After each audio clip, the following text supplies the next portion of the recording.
شیخ صاحب محترم دی دینی علومو کې باید سړی دا ونه ګوري چې زما عمر د 40 کالو شو 15 کالو شو.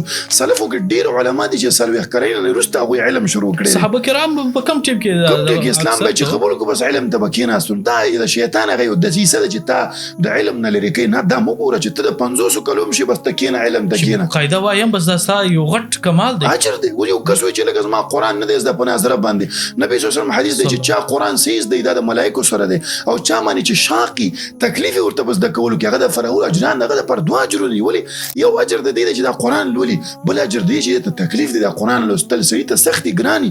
نبی صلی الله علیه وسلم په دې کې ته اجر دی یو الف لام میم چې ته ولولي ډیر شنیکانه ته ملاو شي دا غټ اجر دی شیخ صاحب.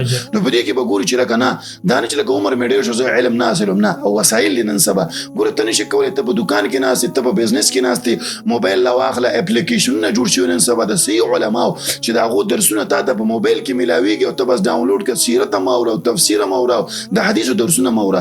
زه نن سبا عصر کې چې سړی وي چې زه علم نشم حاصله ولې اسی لزان په زور دوکه کول دي. Don't forget to like, share and subscribe. Vana Studio.